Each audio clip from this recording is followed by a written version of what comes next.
Bonjour à tous, bienvenue dans cette nouvelle vidéo consacrée à la grammaire de l'anglais. Et aujourd'hui, on va s'intéresser au present perfect. Alors, avant de rentrer dans le vif du sujet, je vous propose de faire un petit détour avec trois exemples. Le premier, I visit New York every year. Donc ici, j'ai utilisé le présent simple et j'indique par là une habitude, every year, chaque année. Deuxième exemple, I'm currently visiting New York. Le présent en ing indique une action qui est en cours de déroulement ou inachevée. Troisième exemple, I have just returned from New York. Le present perfect ici exprime un bilan. Donc, ces trois exemples sont destinés à vous montrer que le present perfect est du présent, comme l'indique bien son nom, et pas du passé, comme certains ont tendance à le penser. Donc en anglais, il y a trois présents, le présent simple, le présent en ing et le present perfect. Passons par un exemple supplémentaire.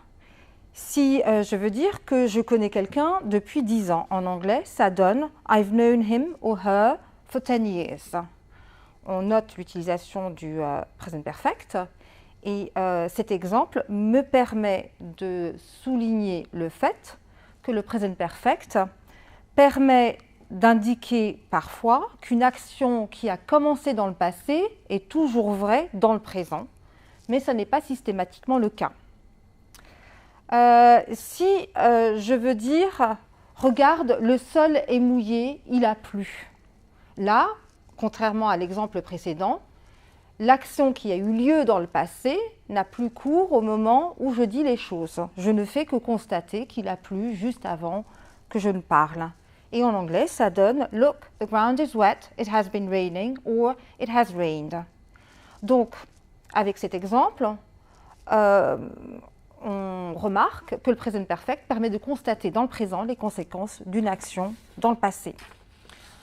Pour dire « regarde, il pleut », à ce moment-là, on va utiliser le présent en ing. « Look, it is raining » et c'est là que le présent en ing est nécessaire.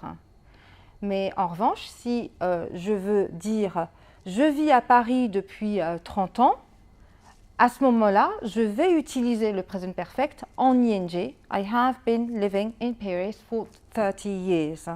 Là, de nouveau, avec le present perfect en ing, je peux exprimer que quelque chose a commencé dans le passé et se poursuit dans le présent. Mais attention, cette valeur de continuité n'est absolument pas la même que celle du présent en ing, comme je l'ai indiqué tout à l'heure, car le present perfect permet surtout de constater quelque chose dans le présent lié au passé ou de faire le bilan. Alors, je récapitule. Le present perfect est l'un des trois présents anglais. Il permet de dire qu'une action vient juste de se passer. I've just returned from New York. D'exprimer un bilan ou un résultat. I've known him for 10 years. Deuxième exemple. I've broken the vase. Ou, troisième valeur, de dire qu'une action qui a commencé dans le passé, de dire d'une action qu'elle a commencé dans le passé qu'elle se poursuit dans le présent. Exemple. I have been living in Paris for 10 years. And that's all false.